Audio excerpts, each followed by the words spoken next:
क्या विल आपके परिवार का सुरक्षा प्रदान करता है? अगर हाँ, तो आज तक आपने इसे इग्नोर क्यों किया? क्योंकि जो बीवी बच्चों से करे प्यार, विल से कैसे करें इनकार। मैं Manish Kumar Sinha cross business boundary में आपका स्वागत करता हूं।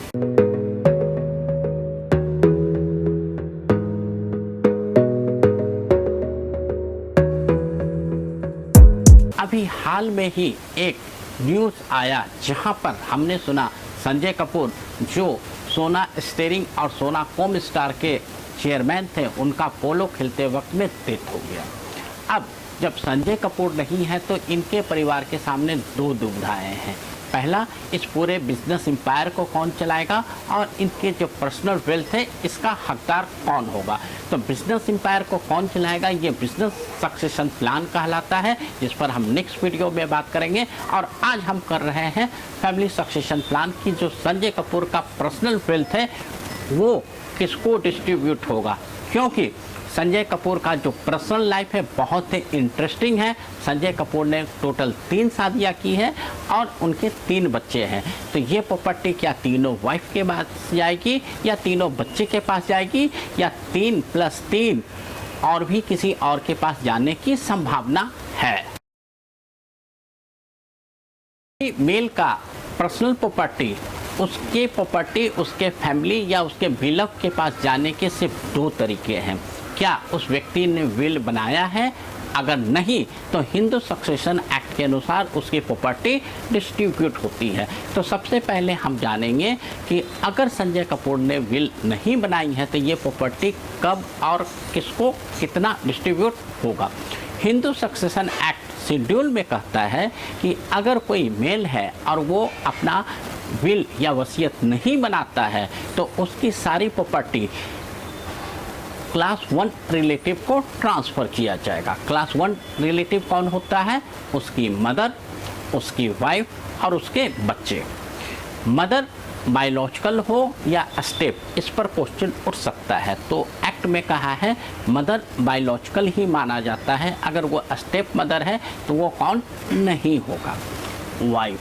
जैसा मैंने आपको शुरू में ही बताया कि संजय कपूर की लाइफ बहुत ही इंटरेस्टिंग है क्योंकि उनकी 3 वाइफ हैं।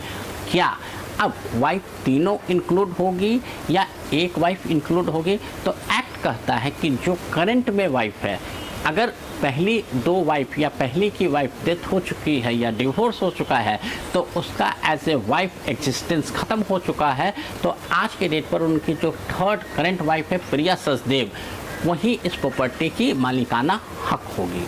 अब तीसरा पॉइंट आता है किड्स। ये जो बच्चे होते हैं, किड्स होते हैं, इनका क्या हक है? लाइक जो पहली वाइफ से था, दूसरे वाइफ से था और जो थर्ड वाइफ को जब मैंने वाइफ कंसीडर कर लिया तो आप कहोगे जब वाइफ कंसीडर है तो बच्चे तो कंसीडर होंगे ही, लेकिन पहले 2 वाइफ के बच्चे होंगे या नहीं, ये सोचने वाली बात है।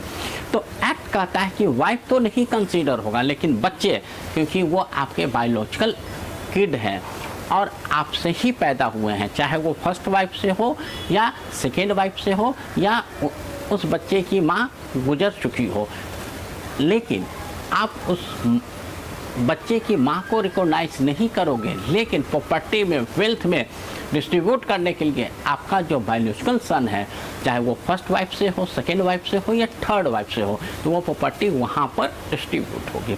तो as per Hindu succession act Sanjay Kapoor की जो पूरी प्रॉपर्टी है वो एक हिस्सा उसकी मदर के पास जाएगा, एक हिस्सा प्रिया सचदेव जो करेंट वाइफ है, ना कि करिश्मा कपूर जो पहले से सेकेंड वाइफ थी और वो ऑलरेडी 2016 में डिवोर्स दे चुकी है। और थर्ड जो उनके जितने भी बच्चे हैं, तीनों बच्चे को मिलेगा। तो यहाँ पर संजय कपूर ने अगर विल नहीं बनाया है तो हिंदू सक्सेशन एक्ट के अनुसार इनकी प्रॉपर्टी उनकी मदर, करंट वाइफ प्रिया सचदेव और उनके 3 बच्चे पर प्रॉपर्टी डिस्ट्रीब्यूट होगा।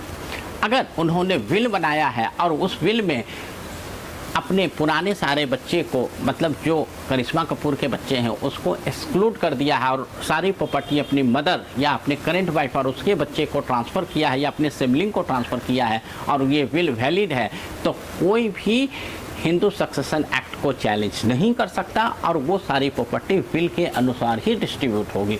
सो दोस्तों, आपको ये समझना है कि आप अपने प्रॉपर्टी का वेल्थ का कैसे क्रिएट करते हो और कैसे डिस्ट्रीब्यूट करते हो। अगर आपने विल बनाया है तो सारी प्रॉपर्टी विल के अनुसार डिस्ट्रीब्यूट होगा, नहीं तो हिंदू सक्सेशन एक्ट के अनुसार होगा, जो मैंने आपको डिटेल बताया। अब जो दूसरा सबसे इम्पॉर्टेंट चीज़ आता है कि ये बिजनेस जो 2015 में संजय कपूर ने संभाला था फादर के डेथ के बाद, अब ये एम्पायर काफ़ी बड़ा हो चुका, क्योंकि इंडिया का ऑटो कंपोनेंट का लार्जेस्ट कंपनी है और ये बहुत सारे कंपोनेंट लाइक स्टीयरिंग गियर, वो मारुति, होंडा, हुंडई, महिंद्रा सबको डिस्ट्रीब्यूशन करते हैं और एशिया का टॉप मोस्ट कंपनी है। अब इस बिज़नेस को कौन संभालेगा, वो एक बिजनेस सक्सेशन प्लान है। तो नेक्स्ट वीडियो में हम बात करेंगे। अगर ये वीडियो आपको अच्छा लगा हो तो आप इस वीडियो को लाइक करें, चैनल को सब्सक्राइब करें और बेल नोटिफिकेशन जरूर दबा दें ताकि नेक्स्ट वीडियो का नोटिफिकेशन आपके पास आ जाए। जब तक दोस्तों, नमस्कार। Audio Jungle।